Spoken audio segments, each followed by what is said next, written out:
নিজের জায়গা চিনে নিতে আর ভুল হলো না।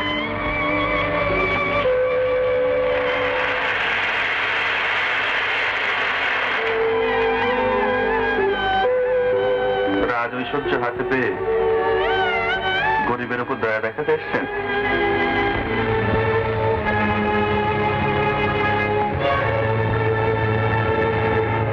ঐশ্বর্য হাতে নয়, মনে নেই।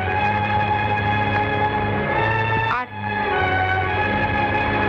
সে তো চিরদিনই ছিল আমার। ইচ্ছে হলো চলে এলাম। এর বেশি কৈফিয়ত চেয়ে আমাকে আর ছোট করো না।